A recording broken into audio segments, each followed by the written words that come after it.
किस्से कहानियाँ with motivation channel में आपका बहुत बहुत स्वागत है।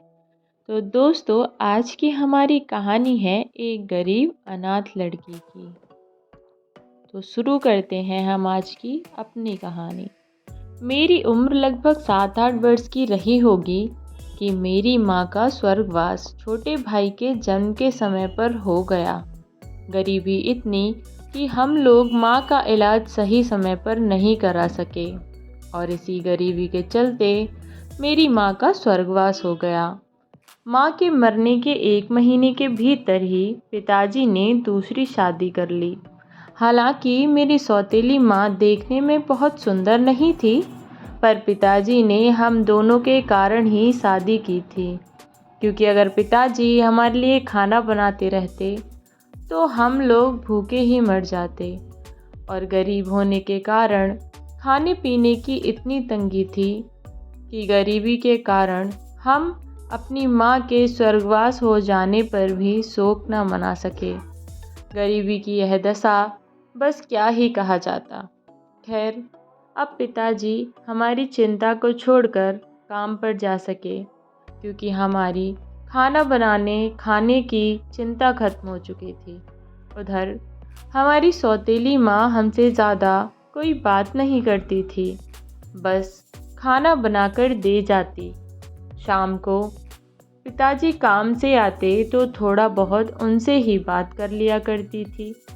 खैर, और हम उनसे कहते भी क्या, शायद वह अपने सगे बच्चों को छोड़कर आई थी, इसीलिए हमेशा ही खोई खोई रहती थी।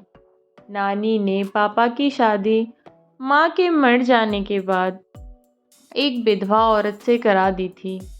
वह थी मेरी सौतेली माँ। खैर, दिन बीत रहे थे और कुछ समय बाद पिताजी एक भयंकर बीमारी का शिकार हो गए और इलाज ना मिलने के कारण कुछ ही समय में वह भी हमें छोड़कर माँ के पास चले गए। अब सौतेली माँ ने भी अपने असली बच्चों के पास जाने का विचार कर लिया, क्योंकि पिताजी के बाद घर का खर्चा कौन चलाता। तो माँ वह अपने असली बच्चों के पास चली जाने लगी। वह छोटू को तो अपने साथ ले जा रही थी, पर मुझे साथ ले जाने को तैयार नहीं थी। अब उसके अलावा मेरा कोई था भी नहीं, क्योंकि नानी तो पापा के जाने से पहले ही जा चुकी थी। दरअसल सौतेली माँ मुझे साथ ले जाने को तैयार इसलिए नहीं थी कि उसके बच्चे बड़े बड़े थे। वह कहने लगी, तुझे साथ ले जाऊंगी तो लोग क्या बात बनाएंगे, मेरे बच्चे बड़े बड़े हैं। अब बहुत मिन्नतें करने के बाद वो मुझे अपने साथ ले गई और फिर वही हुआ जो सौतेली माँ ने कहा था। उसके बच्चों के साथ मेरी बिल्कुल न बनी और एक दिन मैं बिना किसी से कुछ कहे घर छोड़कर निकल गई। छोटू को वहीं छोड़ गई थी मैं, क्योंकि मेरी सौतेली माँ ने ही छोटू को बचपन से पाला था और फिर वह उनके बीच रह सकता था, क्योंकि वह एक लड़का था। मेरी सौतेली माँ के साथ साथ दुनिया बहुत ख़राब थी। अब मैं 14 साल की हो गई थी। घर से तो मैं निकल गई, पर मुझे समझ नहीं आ रहा था मैं कहाँ जाऊँ। पहले मैं स्टेशन पहुँची तो भीड़ के साथ ही ट्रेन में चढ़ गई। पूरी रात ट्रेन में सोकर काटी। टिकट के मांगने पर मैं रोने लगी तो एक साहब ने टिकट वाले को पैसे दिए। वो साहब मुझसे पूछने लगे तो मैंने बताया कि मैं यतीम हूँ। उन्हें मुझ पर दया आ गई और वो मुझे अपने घर ले आए। उनका घर बहुत बड़ा और आलीशान बना हुआ था। हम अंदर गए तो मैडम भी घर के बाहर आईं और साहब से बोली कि ये कौन है। तब साहब बोले कि समझो भगवान ने हमें इसके रूप में औलाद दे दी है। वैसे भी हमारी कोई औलाद नहीं है। आज से यह हमारी बेटी है और ये यहीं रहेगी। साहब बहुत अच्छे थे। पर मैम साहब ने बस साहब के कहने से मुझे उस घर में रख लिया था जहाँ मुझ पे सहारा खा कोई सहारा न था। वहाँ वो चार दीवारी मुझे बहुत बड़ा सहारा लगी। साहब तो मुझे बेटी ही कहकर बुलाते, पर समय बीतता गया तो मैं मैडम के कामों में हाथ बटा देती। धीरे धीरे मैडम के सारे काम मैं ही करने लगी। मैं भी भाग भाग कर मैडम के सारे काम करती। अब मैडम भी मुझ पर भरोसा करने लगी थीं। एक दिन मैं मैडम के साथ बैठी थी तो मैडम ने कहा कि तू मुझे शुरू से अपनी कहानी बताएगी क्या। तब मैंने माँ की मौत से लेकर सारा सच मैडम को बताया। मेरे भाई के बारे में सुनकर अचानक उनकी आंखों में चमक आ गई। वो बोली कि मेरी हमेशा से तमन्ना थी कि मैं एक लड़के को गोद लूँ। क्या तू अपने भाई को ले आ सकती है? मैं उसे बहुत अच्छे से पालूंगी, उसका पूरा ध्यान रखूंगी। मैंने कहा, मैडम, पर मेरा भाई मेरी सौतेली माँ के पास है, वह मुझे नहीं देगी। मैं भी उसको बिन बताए घर से भाग आई थी। शाम हुई, जब साहब घर आए तो मैडम ने उन्हें सारी बात बताई। तो साहब मुझसे एड्रेस वगैरह पूछने लगे। मैंने उन्हें सब बता दिया। फिर अगली सुबह हम तीनों लोग गाड़ी से अपनी सौतेली माँ के पास पहुँचे तो मेरी माँ मुझे इस हालत में और गाड़ी में देखकर चौंक गई और फिर ड्रामा करने लगी। हाय मेरी बच्ची, तुम कहाँ चली गई थी? और बहुत लाड़ दिखाने लगी। पर मैंने उससे कहा कि मैं छोटू को साथ ले जाने आई हूँ, मुझे नया घर मिल गया है। तो मेरी माँ मुझसे कहने लगी, इसको मैं तुझे नहीं दूंगी, इस पर तेरा कोई हक नहीं है। मैंने इसको बचपन से पाला है और अब तो मैं तुझे भी न जाने दूंगी। तेरे पिताजी तुम दोनों को मुझे सौंप कर गए थे। जब तक तू बालिग ना हो जाए मैं तेरी एक भी ना चलने दूंगी। मैडम और साहब के बहुत कहने पर भी माँ नहीं मानी। बहुत देर बहस करने के बाद साहब जब वापस जाने लगे तब मेरी माँ का असली रूप सामने आया। माँ कहने लगी कि साहब, मैंने अपना आधा जीवन इनके चक्कर में खराब किया है। अगर आप इनके बदले कोई रकम दें तो मैं इन बच्चों को आपको दे दूंगी। मेरी माँ ने 5 लाख रुपए मांगे तो साहब भी तैयार हो गए। पर मेरी माँ ने बिन पैसे लिए हमें हिलने भी न दिया।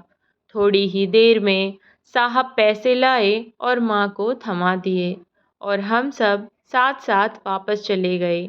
मेरा भाई 7 साल का हो चुका था। वह मेरे से बार बार पूछ रहा था कि तुम कहाँ चली गई थी। अब हम घर पहुँचे तो मैडम ने नौकरानी से कहकर छोटू को नहलवाया, उसके नए कपड़े मंगवाए, बाल कटवाए तो छोटू पहचान में ही नहीं आ रहा था। मैडम छोटू को बहुत प्यार करती, बेटा बेटा कहते उनका मुंह न थकता। मैडम ने मुझे कभी अपनी बेटी न माना था, शायद इसलिए क्योंकि उस समय मैं बहुत बड़ी थी। मेरे साथ यहाँ कभी नौकरानी जैसा व्यवहार नहीं हुआ था। अब मेरा भाई भी मैडम और साहब के साथ घुल मिल गया। 3 महीने बीत चुके थे और मेरा भाई मैडम को ही अपनी असली माँ समझने लगा और मैडम भी उसको बहुत ज़्यादा प्यार करती थी। वह भी जब मैडम को घर पर नहीं पाता तो बेचैन हो जाता था और उनके आने पर भागकर उनके गले से लिपट जाता और मैडम भी मेरा बेटा कहकर उसे गले से लगा लेती। धीरे धीरे समय बीत गया।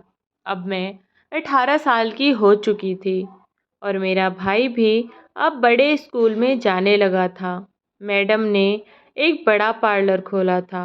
वह पूरे दिन पार्लर में ही रहा करती थी। एक दिन मैडम के भैया भाभी घर आए तो मैंने जल्दी से उन्हें बिठा दिया और उनके लिए चाय नाश्ता तैयार करने लगी। मैडम को फ़ोन पर बताया कि उनके भैया भाभी आए हैं तो मैडम ने मुझसे कहा कि मैं थोड़ी देर में आ रही हूँ। तब मैं किचन में जाकर खाना बनाने की तैयारी करने लगी। मैंने जल्दी से सब काम किया। तभी मैडम की भाभी रसोई में आई और मुझे बड़ी ध्यान से देखने लगी। मैडम ने मुझे हर काम सिखा दिया था, इसलिए मैं इतने बड़े घर की रसोई में इतनी सहजता से काम कर पा रही थी। अब तो मैडम की भाभी मुझे चौंक कर देख रही थी। तब मैंने भी बड़ी सहजता के साथ एक मीठी मुस्कान से उनकी तरफ देखा। फिर मैडम भी घर आ गईं। सबने मिलकर खाना खाया और फिर सो गए। अगले दिन मैडम के भैया भाभी चले गए। 2-4 दिन बाद मुझे मैडम और साहब के कमरे से लड़ने की आवाज़ आ रही थी। मुझे यह सब बहुत अजीब लग रहा था, क्योंकि अब से पहले ऐसा कभी नहीं हुआ कि मैडम और साहब में किसी बात को लेकर झगड़ा हो। मुझे इस घर में आए बहुत समय हो गया था। पहली बार ऐसा झगड़ा देख मुझे बहुत अजीब लग रहा था। फिर दिन बीतने लगे और मैडम और सर के झगड़े बढ़ने लगे। अब मुझसे रहा न गया तो मैं उनके कमरे के बाहर पहुंची और उनकी बात सुनने लगी। जब मुझे पता लगा कि वे दोनों तो मेरा नाम लेकर ही लड़ रहे हैं, तो मैं हैरान रह गई। साहब कमरे से निकलकर चले गए। उन्होंने मुझे ना देखा, पर मैडम ने कमरे से निकलते हुए मुझे देखा तो मैं डर गई कि अब ये मुझे डांटेंगी कि हमारी बातें छुप छुप कर सुन रही थी। पर ये क्या, मैडम मेरे पास आई और मेरे से हंसते हुए बोली, क्या हुआ मेरी बच्ची, कोई काम था क्या? मैंने नाम में गर्दन हिलाई तो मैडम बोली कि गुड़िया, मेरी जो भाभी उस दिन घर आई थी, उन्हें तुम बहुत पसंद आ गई हो। अब वो तुम्हारी शादी अपने बेटे से कराना चाहती हैं। मुझे भी उनकी बात सही लगी, क्योंकि तुम्हारी शादी हम कहीं और करेंगे तो तुम्हें हमसे दूर जाना पड़ेगा। यहाँ घर में ही रहोगी। मैंने तुम्हारे साहब से कहा तो वो मना करने लगे। तुम बताओ, इसमें मैंने क्या गलत कहा? तुम ही बताओ। मुझे भी मैडम की बात सही लगी कि मुझे अपने भाई से दूर भी नहीं जाना पड़ेगा। मैंने भी हाँ में गर्दन हिला दी कि मुझे इस शादी से कोई आपत्ति नहीं है।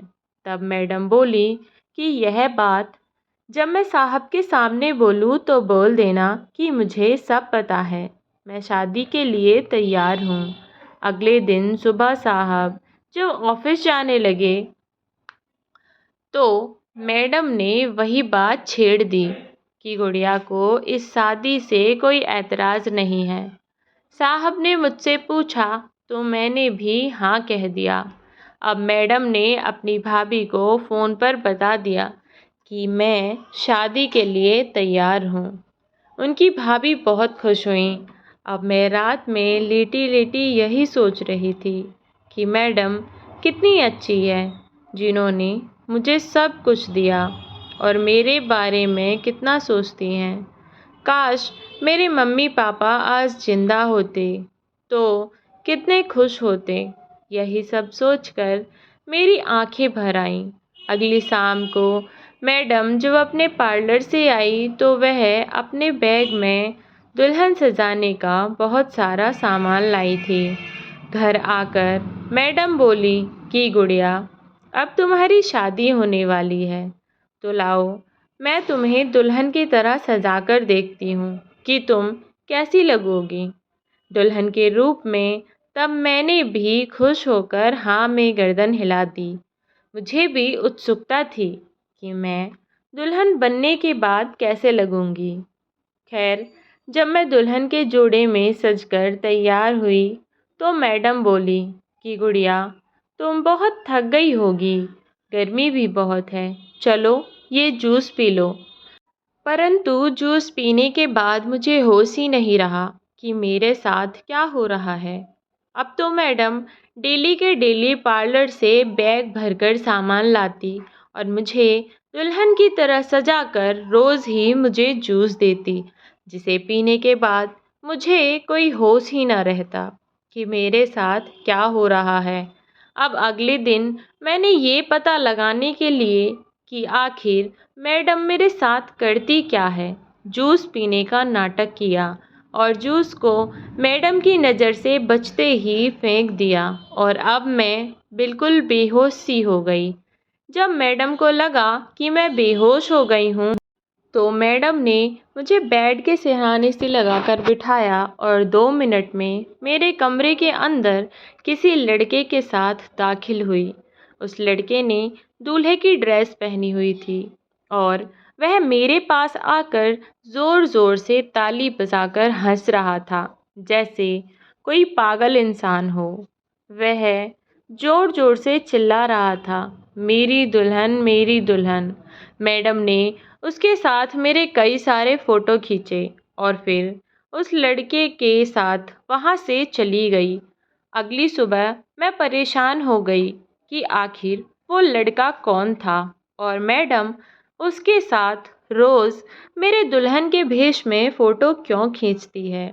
मैं इसी उलझन में सोचते हुए जा रही थी कि गलती से स्टोर रूम की तरफ चली गई और वहां जाकर मैंने देखा कि घर की एक नौकरानी खाने की थाल सजाए हुए स्टोर रूम की तरफ जा रही है।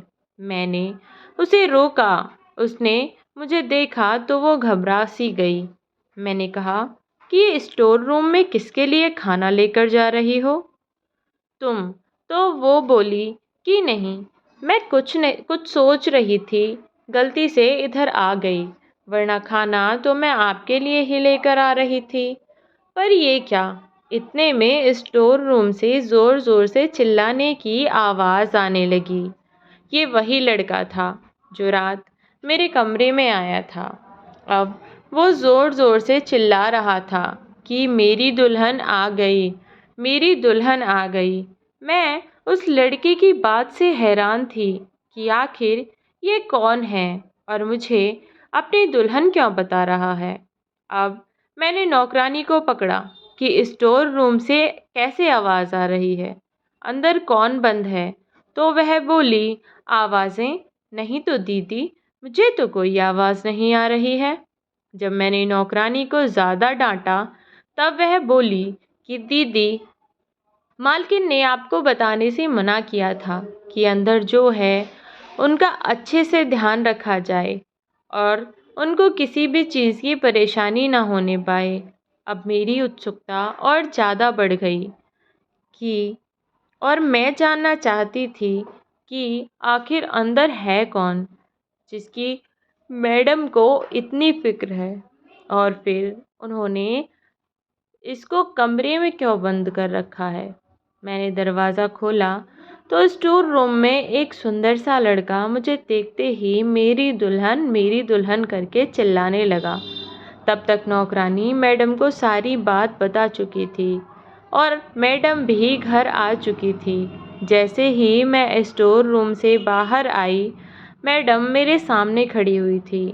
मैं मैडम के सामने सवाल पर सवाल किए जा रही थी कि आखिर उन्होंने मेरे साथ ऐसा क्यों किया, ये लड़का कौन है। तब मैडम ने बताया कि ये लड़का उनके भाई का लड़का है जिसके साथ मेरी शादी तय हुई थी। मैं चौंक गई कि इस पागल के साथ मेरी शादी, और मुझे अब समझ आ रहा था कि क्यों साहब इस शादी के खिलाफ थे। तब मैडम बोली कि गुड़िया, मैं मानती हूँ ये गलत है, पर ये मेरा भतीजा पहले से पागल नहीं था। दरअसल किसी लड़की ने इसको प्यार में धोखा दे दिया था, जिसके सदमे को यह बर्दाश्त ना कर पाया और ऐसा हो गया। हमने बहुत सारे डॉक्टरों को दिखाया तो डॉक्टर ने कहा कि इसको कैसे भी यकीन दिलाया जाए कि वो लड़की वापस आ गई है, और इसलिए मैंने तुम्हारे और इसके फ़ोटो साथ में खींचने शुरू किए, जिससे इसको यकीन हो गया था कि वो लड़की वापस आ गई है और वह धीरे धीरे ठीक होने लगा। उसकी तबीयत में होते सुधार को देखकर मैं खुश थी, पर तुम इस बात को समझ पाओगी या नहीं, इसलिए मैंने तुमसे सच्चाई छुपाई।